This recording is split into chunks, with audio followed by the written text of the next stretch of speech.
Good morning everyone, মিষ্টিস ফ্যামিলির একটি নতুন ব্লগে তোমাদের সবাইকে ওয়েলকাম। আশা করছি তোমরা সবাই ভালো আছো আর আমিও ভালো আছি। তো এখন বাজে সকাল 7টা আর এখন থেকেই আমি আমার ব্লগটা শুরু করছি। ঘুম থেকে উঠেছি 6টার দিকে। ওঠার পরে না নিজে ফ্রেশ হয়েছি আর কিছু কিছু কাজ ছিল সেগুলো করে নিয়েছি। তারপরে ছেলের স্কুলের জন্য টিফিন রেডি করেছি। করার পরে এখন আবার বেডরুমে চলে এসেছি। ছেলেকে স্কুলে পাঠাবো, তো তাই আগে না ভালো করে ঘরটা একটু ঝাড় দিয়ে নিলাম।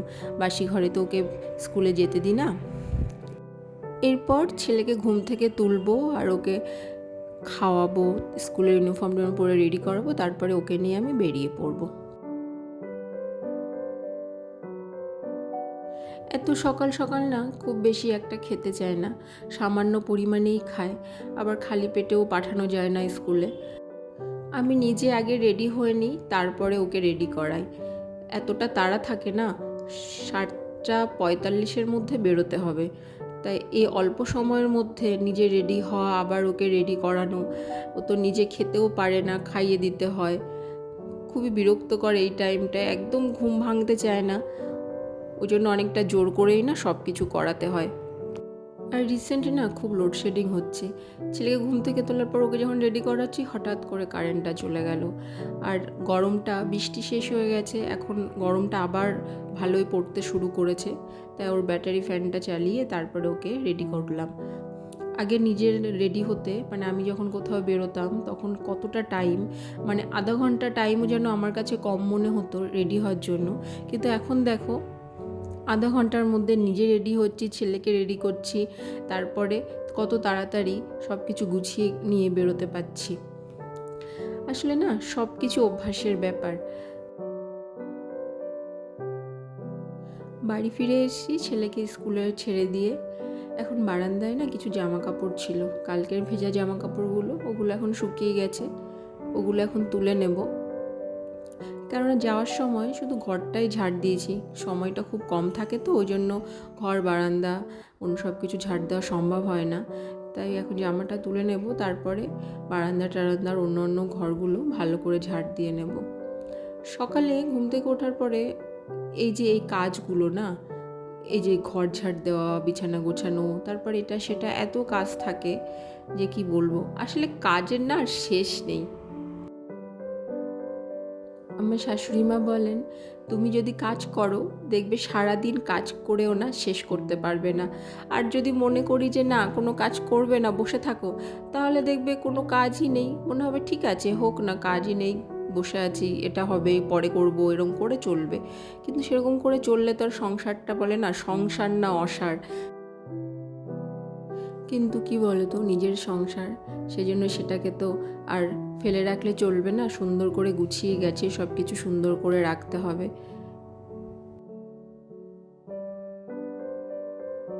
আর যদি মনে করি যে না এই কাজটা এখন থাক পরে করব, সেই কাজটা আর পরে করাই হবে না। এই কাজে সে কাজে এত ব্যস্ত হয়ে পড়ব যে এদিকে আর খেয়াল করা হবে না। তাই ভাবলাম যে বিছানাটা ভালো করে গুছিয়ে নিয়েছি, এবার জামা কাপড়গুলো না আস্তে আস্তে ভাঁজ করে নিই। আর এই যে বাক্সগুলো, আমি এর মধ্যে শাড়ি রাখি। আগে না আলমারিতে এমনি শাড়ির জামা কাপড় রেখে দিতাম, কিন্তু এখন যখন এই বাক্সগুলো করে রাখি না, এই শাড়ি কভার যেগুলো বলে, শাড়ি রাখার কভার, খুব ভালো। আমি অনলাইনে দেখে এটা অর্ডার করেছিলাম, এত উপকারী জিনিস বলার মতো না। খুঁজতেও অসুবিধা হয় না। আগে কোথায় আছে কি আছে আলমারির মধ্যে, এই ভাজে সেই ভাজে, এখন এরকম করে রেখে দিই। মানে আমার বেশিরভাগ শাড়ি জামা কাপড় আমি এইভাবেই রাখি, খুঁজে পেতেও সুবিধা আর সুন্দর ভাজে ভাজে থাকে। সেজন্য এগুলো এখন আমি অনেকগুলো কিনে নিয়েছি, এগুলোই ইউজ করি। বেডরুমে তো কাজগুলো হয়ে গেল, এখন পাশের রুমে চলে এসেছি। এই পাশের রুমগুলো ভালো করে ঝাড়টাড় দিয়ে নেব। এখন দরজাগুলোও খোলা হয়নি সকাল থেকে এদিকের ঘরে। আসলে এই পাশের ঘরগুলোতে কেউ থাকে না, ওই জন্য খুব একটা এদিকে কাজের তাড়া থাকে না। মানে সময় সুযোগ পেলে তখন, মানে অন্য দিকের কাজগুলো শেষ করে তারপর এদিকের কাজগুলো করতে আসি। এই ঘরগুলো তো ফাঁকা থাকে, ওই জন্য নোংরাটাও না কম হয়, বেশিরভাগ টাইম বন্ধ করে রাখি, ওই জন্য পরিষ্কার পরিচ্ছন্ন থাকে। তারপর আবার বেডরুমে চলে এসেছি। বেডরুমের যে ফার্নিচারগুলো, এগুলো তো রেগুলার আমার ইউজ করতে হয়। আর এই রুমটায় যেহেতু বেশিরভাগ সময় থাকি, এই জন্য এই রুমের প্রত্যেকটা ফার্নিচার ডেলি ক্লিন করে রাখতে হয়। আমি নিজেই এখন বুঝতে পারি যে আমি এখন পুরোপুরি সাংসারিক হয়ে গেছি। আগে না এতটা গোছানো ছিলাম না, কিন্তু 2-3 বছর ধরে প্রচণ্ড পরিমাণে সংসারের সমস্ত জিনিসের প্রতি খেয়াল রাখতে শুরু করেছি। মানে এটা নিজের ভেতর থেকে আসছে যে না, এটা আমার সংসার, এটাকে সুন্দর করে সাজিয়ে গুছিয়ে রাখতে হবে। কোনো কাজ যদি তুমি মন থেকে করো না, নিজের মনে করে করো, তাহলে দেখবে সেই কাজে তুমি মানসিক শান্তি পাবে। আর যদি না, তোমাকে যদি কেউ কোনো কাজে ফোর্স করে যে না তুমি এটা করো ওটা করো, আর সেটা যদি তোমার মনে না চায়, জোর করে করো, দেখবে সেটা ভালো লাগবে না করতে। তারপরে কিচেনে চলে এসেছি, এখন টিফিন করে নেব। গোলা রুটি বানিয়েছিলাম আজকে, আর একটা সবজি, মিক্সড সবজি, সেটা দিয়েই এখন টিফিনটা করব। তারপরে লাঞ্চের জন্য রান্না রেডি করব। এক সাইডে ভাত বসিয়ে দিয়েছি, আর এক সাইডে মাছটা ভাজা করছি। আজকে বাবা এনেছিল কাতলা মাছ। কাতলা মাছটা খুব বেশি পরিমাণে বাড়িতে খাওয়া হয়, আসলে ছেলের কথা ভেবেই এটা করা হয়। এই মাছগুলো কাঁটাটা কম হয় আর ছেলে খেতে পছন্দ করে, ওই জন্য বেশিরভাগ দিনই কাতলা মাছ থাকে। অন্যান্য মাছও আনা হয়। এখন কাতলা মাছ দিয়ে না আলু টমেটো দিয়েও একটা ঝোল করে নেব। আর সাথে কিছু চিংড়ি মাছও ছিল। চিংড়ি মাছ না যে কোনো তরকারির টেস্ট অনেকটা বাড়িয়ে দেয়। চিংড়িটা আমাদের বাড়িতে বলতে গেলে চলে প্রায় দিনই থাকে। আমার ছেলে পছন্দ করে আর আমার শ্বশুরমশাইও খুব পছন্দ করে। তো আজকের জন্য লাঞ্চের জন্য রেডি করেছি ডাল। ডালটা বাবার জন্য ডেলি করতে হয়। আর একটা মিক্সড তরকারি সবজি দিয়ে, আর মাছের ঝোল, ভাত। রান্নাবান্না কমপ্লিট। এবার গ্যাস ওভেনগুলো ভালো করে মুছে নেব। ছেলের স্কুলের ছুটি হবে 12:30টার দিকে, ওই জন্য ওকে দিয়ে বাড়িতে এসেছিলাম 8টার পর থেকে এই 4 ঘন্টা আমি আমার সংসারের সমস্ত কাজগুলো না একের পর এক গুছিয়ে করে নিয়েছি। কেননা জানি ওকে নিয়ে যখন বাড়ি ফেরার পরে ওর পেছনে অনেকটা সময় দিতে হবে, যে অন্য কোনো কাজে আমি করতে পারবো না। ওই জন্য এই সময়ের মধ্যে না আমি যতটা পারি আমার কাজকর্মগুলো সব এগিয়ে রাখি। কারণ ছেলে আসার পরে ওর স্নান করানো, তারপরে ওকে খাওয়ানো, নিজে স্নান করা, অনেক কাজ বাকি থাকে। তো চলো বন্ধুরা, আমার রান্নাঘরের কাজকর্ম তো তোমাদের সঙ্গে সব শেয়ার করে নিলাম। এবার রেডি হব, তারপরে আবার ছেলের স্কুলে যাব ওকে আনতে।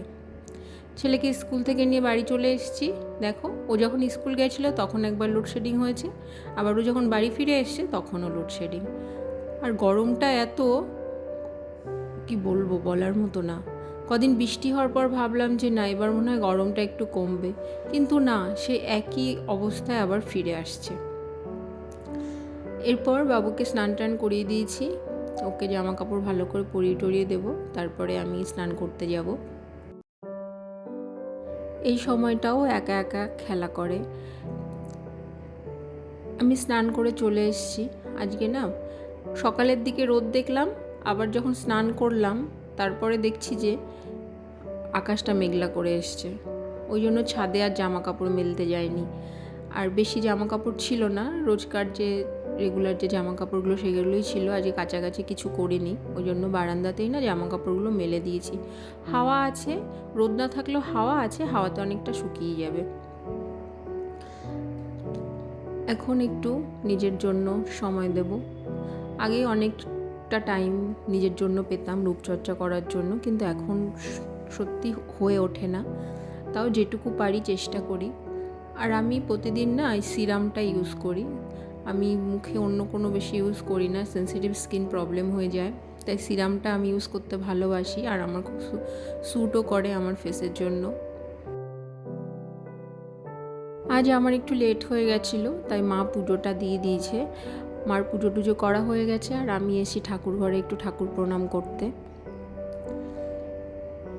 এখন ছেলেকে খাওয়াবো আগে, তারপরে গিয়ে আমি খাবো। ওর জন্য ভাতটা বেড়ে নিয়ে না উপরে আমার বেডরুমে চলে যাব। একেবারে ওকে খাওয়াবো, তারপরে ওকে ঘুমটুম পাড়িয়ে দিয়ে নিচে নেমে আসবো।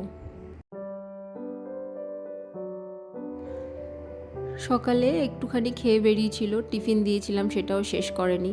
তারপরে যখন ভাত খাওয়াতে গেলাম সেটাও ঠিকঠাক করে খেতে চাইলো না।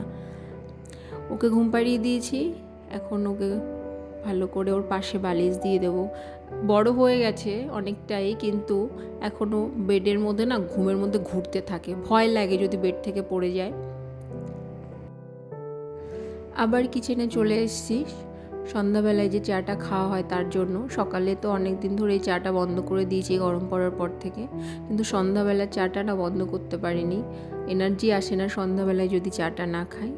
মা যা খায় না সন্ধ্যাবেলায়, মা সকালে একবারই খেয়ে নেয়, বাবা আর আমি খাই, আর আমার হাজব্যান্ড যেদিন বাড়ি থাকে ওর জন্য করি। সকালবেলা আমাদের বাড়িতে দুধ চা করা হয়, আর সন্ধ্যাবেলাটা লিকার চা। তো চাটা করে নিলাম, আর ছেলের জন্য একটু জল গরম করে নিয়েছি, ওকে বিস্কিট আর হরলিক্স খাওয়াবো। সেই সকাল 7টা থেকে এই যে এখন প্রায় সন্ধ্যা 7:10-15 মতো, স্টেপ বাই স্টেপ একের পর এক কাজ করেই চলেছি। একটা রুটিনের মতো যেন জীবন চলে যাচ্ছে আমার। কিন্তু জানো তো, এই গুছিয়ে কাজগুলো করি বলে না সময় মতো সমস্ত কাজগুলো শেষ করতে পারি। আর না হলে তো যদি কাজগুলো কমপ্লিট না হয়, মনে না কেমন একটা অস্বস্তি হতে থাকে। ছেলেকে খাওয়ানোর পরে এখন ওর হোমওয়ার্ক করাতে বসেছি। ও এখন অনেকটাই নিজের পড়া করে নিতে পারে, তাও আমার বসে দেখিয়ে দিতে হয়। আর যেহেতু কালকে আবার স্কুল আছে, ওই জন্য ওর সমস্ত বই টইগুলো, ওর রুমাল যা যা ব্যাগে ডেলি দিতে হয় সেগুলো গুছিয়ে ব্যাগটা গুছিয়ে রেখে দিলাম। পরের দিন সকালবেলা উঠে তো অনেকটা তাড়া থাকবে না স্কুলে যাওয়ার আগে, তাই রাতের বেলা না যতটা পারি ওর স্কুলে যাওয়ার জন্য যা যা লাগে, ওর ব্যাগে বইপত্র, ওর ইউনিফর্ম, তারপরে ওর জুতোটা ভালো করে মুছে টুছে সমস্ত কিছু ঠিকঠাক করে হাতের কাছে রেখে দিই, যাতে সকালবেলা না অসুবিধা না হয়। তো চলো বন্ধুরা, আমার আজকের ভিডিওটা আমি তোমাদের সঙ্গে এই পর্যন্তই শেয়ার করলাম। আশা করছি তোমাদের ভালো লেগেছে। তোমরা সবাই ভালো থেকো, সুস্থ থেকো, আর আমার সঙ্গে থেকো। সবাইকে টাটা।